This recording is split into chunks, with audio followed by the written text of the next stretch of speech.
Assalomu alaykum do'stlar. Bugun sizlar bilan Dilasa Nusrat. Bugungi videoda biz sizlar bilan penaltini to'g'ri tepishni o'rganamiz. Qanunda videoni ko'p cho'zmasdan rolikni boshladik. Xo'p, penalti tepishda nima qilish kerak? Masalan, chap oyoq futbolchida tepyapsizlar. Chap oyoq futbolchida chap tomonga tepish uchun joystikka yaxshilab qaranglar. Mana bu joystik deyiladi. Yo, tepib yubordi, uzr.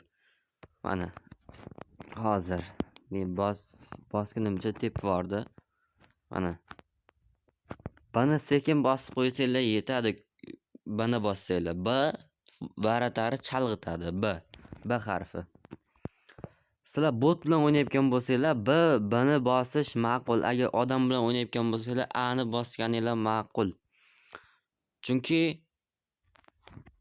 odam random xohlagan tomoniga bosadi, bot A ni bossanglar sizlar tepayotgan tomonni topishi oson bo'lib qoladi. Bot bilan o'ynayotgan bo'lsanglar B bilan tepish menimcha ma'qulroq.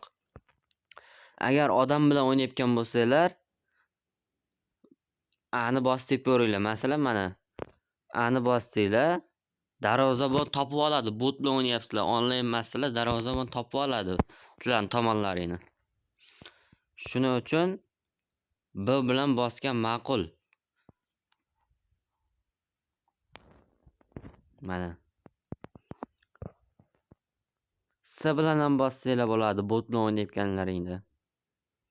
Mana S ham chalg'itadi botni. Lekin odam bilan o'ynayotganlaringda обязательно A bilan bosganinglar ma'qul. Shuning uchun penaltida ko'pchilik adashadi. Bot bilan o'ynayotganda sekin buni bosib qo'yish yetadi. Burchakka, mana burchakka, faqat burchakka. Burchak. Sizlar bilan bugungi videoda Dilasa Nusrat bo'ldi. Keyingi videolarda ko'rishguncha xayr.